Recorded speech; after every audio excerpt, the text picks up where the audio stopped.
Hi hello welcome back to ஜெடிக்கு kitchen. இன்றைக்கி இட்லி தோசைக்கு ரொம்ப சூப்பரான இந்த சட்னி எப்படி பண்ணலான்னு பார்க்கலாம். இது ரொம்ப டேஸ்ட்டாக இருக்கும். நீங்களும் ஒரு தடவை இந்த மாதிரி ட்ரை பண்ணி பாருங்கள்.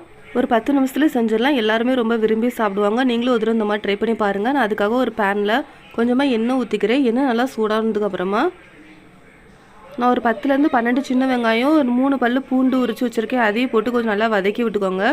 உருளை வதங்கினதுக்கு அப்புறமா நான் ஒரு அரை கப்பில் வேர்க்கடலை இந்த மாதிரி வறுத்து வச்சது எடுத்துருக்கேன். அதையும் உள்ள ஆட் பண்ணிக்கிறேன்.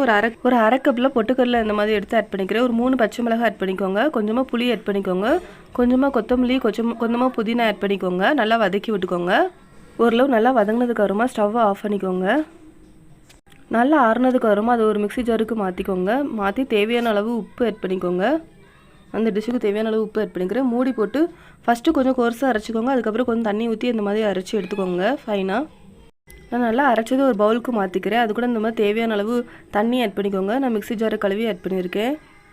நம்ம இந்த சட்னிக்கு நம்ம தாளிப்பு கொடுத்துக்கலாம். நான் ஒரு பேனில் கொஞ்சமாக எண்ணெய் ஊற்றிக்கிறேன். எண்ணெய் நல்லா சூடானுங்கிறமா கொஞ்சமாக கடுகு, கொஞ்சமாக உளுந்தம்பருப்பு, பருப்பு நல்லா சவந்ததுக்கு அப்புறமா நான் 2 காஞ்ச மிளகாய், கொஞ்சமாக கருவேப்பிலை போட்டு தாளித்து அதையும் சட்னி கூட ஆட் பண்ணிக்கோங்க.